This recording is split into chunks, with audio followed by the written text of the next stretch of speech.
Good morning all of you. मैं तेज कर्ण शर्मा टीके study classes से आपका बहुत बहुत स्वागत करता हूँ। राजस्थान की ज्योग्राफी में अगला पार्ट है भौतिक प्रदेशों की अपन बात कर रहे थे, उसमें फोर्थ जो इसका जो भाग है वो है दक्षिण पूर्वी पठारी भाग है। इसके बाद हम राजस्थान की जो भौतिक प्रदेश है उनको तुलनात्मक अध्ययन करेंगे और बहुत डिटेल से इसके बारे में अपन चर्चा करेंगे। तो स्टार्ट करते हैं। देखिए, सबसे पहले बात करेंगे दक्षिण पूर्वी पठारी भाग का जो नामकरण है और उसका उद्भव है। इससे पहले अपन बात कर लेते हैं कि उसकी उत्पत्ति की बात करते हैं। देखिए, जो दक्षिण पूर्वी पठारी भाग की उत्पत्ति है गोंडवाना लैंड में हुई है और दरारी ज्वालामुखी के ज्वालामुखी क्रिया के द्वारा इसकी उत्पत्ति हुई है।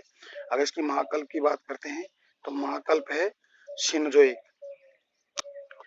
सिनोजोइक महाकल्प। इसको हम मध्यजीवी महाकल्प भी कहते हैं। अगर हम काल की यानी युग की बात करें तो क्रिटेशियस काल में इसकी उत्पत्ति हुई है। नामकरण की बात करते हैं। देखिए, दक्षिण पूर्वी पठारी भाग को राजस्थान का हाड़ौती का पठार भी कहते हैं, इसका उपनाम है। यानी कि ये जो दक्षिण पूर्वी जो पठारी भाग है जो हाड़ौती है, जिसमें हाड़ौती में आपको पता है कि कोटा, बूंदी, बारां, झालावाड़ जिले आते हैं, उसका हिस्सा है। और ये मालवा के पठार का उत्तरी भाग है। यानी कि मालवा के पठार के उत्तरी भाग में हाड़ौती का पठार है और हाड़ौती के पठार के दक्षिण में कौन सा है? मालवा का पठार स्थित है। इसके निर्माण उद्भव की अगर बात करें तो मैंने आपको पहले बता दिया कि जो ज्वालामुखी यानी कि जो दरारी ज्वालामुखी क्रिया के माध्यम से इसका उद्गार यानी उसका निर्माण हुआ है। देखिए, ज्वालामुखी उद्गार से निकलने वाले जो लावा है, लावा के माध्यम से इसकी क्या हुआ है? इसकी उत्पत्ति यानी इसका उद्भव हुआ है। भौगोलिक दृष्टि से दक्षिण पूर्वी पठारी भाग को हम गोंडवाना लैंड का अवशेष भी कहते हैं। देखिए, गोंडवाना लैंड है उसका अवशेष माना जाता है। और ये गोंडवाना लैंड का जो भाग है, ये जो आपको पता है कि दक्षिणी पूर्वी जो अफ्रीका कॉन्टिनेंट का ये भाग है। तो उसके तो हम आगे ही बात करेंगे, चर्चा करेंगे। देखिए, आगे बढ़ते हैं। इससे इसी गोंडवाना लैंड के भाग से दुनिया के अधिकांश दक्षिणी भागों का निर्माण हुआ। यानी दुनिया के अधिकांश जो भाग हैं वो दक्षिण का जो गोंडवाना लैंड के हिस्से हैं। जैसे देख लीजिए आप, ये हमारी पृथ्वी है और पृथ्वी के ये जो उत्तर में अंगारा लैंड है और दक्षिण में हमारा कौन सा है? गोंडवाना लैंड। तो हमारा जो प्रायद्वीप का पठार है वो दक्षिण का जो प्रायद्वीप पठार है वो गोंडवाना लैंड का ही हिस्सा है। ठीक है। देखिए, भौतिक संरचना के आधार पर दक्षिण पूर्वी पठारी भाग को विंध्याचल एवं मालवा पठार का ही भाग माना जाता है। यानी कि दक्षिण का जो भौतिक जो पठार है हमारा दक्षिण पूर्व का, वो जो हमारी विंध्याचल पर्वतमाला है इसका भाग है और मालवा के पठार का ही भाग है। तो ये तो बात होगी इसकी नामकरण और उद्भव की। हम बात करें इसका जो क्षेत्रफल है और इसका विस्तार है। देखिए, क्षेत्रफल और विस्तार की अगर बात करें, क्षेत्रफल है 6.49% और उसकी जनसंख्या निवास करती है 11%। इसके अलावा इसका क्षेत्रफल हम कहीं कहीं किताबों में ये भी देखते हैं 6.89% है। ठीक है, पढ़ते हैं इसको। दक्षिण पूर्वी पठारी भाग का क्षेत्रफल राजस्थान के क्षेत्रफल का 6.89% और वहां उसकी जो जनसंख्या इसके जो क्षेत्रफल में कितने जिले आते हैं? 4 जिले आते हैं। देखिए, कोटा, बूंदी, बारां, झालावाड़। इसके अलावा कुछ हिस्से आते हैं बांसवाड़ा, प्रतापगढ़ और चित्तौड़गढ़ भी आते हैं। ठीक है जी, आगे बढ़ते हैं।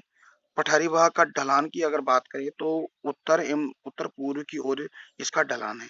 हम दक्षिण पूर्वी पठारी भाग की कुछ विशेषताओं की बात करते हैं। देखिए, क्षेत्रफल की दृष्टि से राजस्थान का सबसे छोटा प्रदेश है। देखिए, सबसे छोटा प्रदेश है जिसे हम थार का मरुस्थल हमने पढ़ा है, अरावली पर्वतमाला पढ़ी हमने, और इसके अलावा हम पूरी मैदानी प्रदेश से है। तो और ये चौथा है आपका दक्षिण पूर्वी पठारी। इसका जो सबसे बड़ा तो आपका थार का मरुस्थल है और सबसे छोटा आपका दक्षिण पूर्वी पठारी भाग है, जो हम आगे पढ़ेंगे तुलनात्मक अध्ययन को डिटेल से हम बात करने वाले हैं। ठीक है जी।